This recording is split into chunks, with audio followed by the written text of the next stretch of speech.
Hi, I'm Epoch, and in this video I want to talk about how the abandoned ruins work in my time at Sandrock. Now first off, you can only unlock the abandoned ruins by creating the crane lift for Rocky when his quest pops up at the very beginning of the game. Once you actually made it and install it, you will get access to the abandoned ruins. Now, to get actually access to them, you are always going to be obligated to pay a weekly fee to get access to his terrain. Once you actually pay that for each week, you can just take the elevator down and you can find the abandoned ruins. When you actually want to enter it, you are going to get prompted with this screen.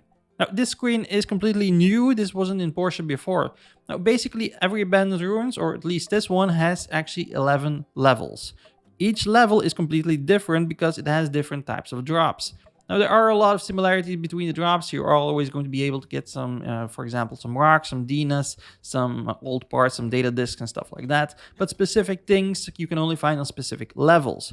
But when you are starting out, all the levels are going to be locked and you can only enter level 1.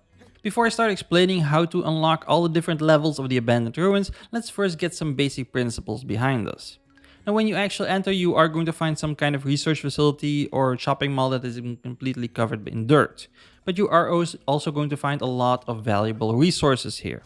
Now, first off, you're going to find some copper veins, so you can just actually break these with your pick hammer and you're going to get some copper ore that you can smelt at your furnace into copper bars or do some other cool stuff with it.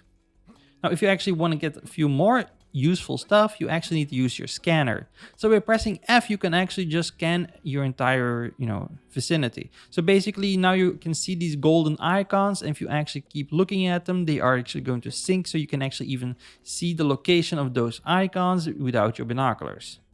Once you've actually scanned them with your binoculars, you can just start digging after them with your pick hammer, and you're going to go find a lot of different things, like for example relics, engines, old parts and stuff like that. If you actually find yourself in a spot you can't get out of, by holding the spacebar, you can actually use the jetpack to get out of there easily. Once you've actually mined everything in the very first level, you can actually just move on to the next one. Now, how do you actually get to the next room? So basically, you just need to find this little green icon actually. So this is probably going to be a doorway, and you just actually want to dig all the dirt in front of that doorway. And actually making your way through these doors is basically the way that you will unlock all those previous levels that I talked about. Basically, every level is a combination of a few rooms. Each rooms have a few different relics and items that you can mine, but there is always an entrance and an exit. You actually always need to find the exit, you need to go through it, and then just keep doing this. And every time you actually get a loading screen, you are actually progressing to the next level.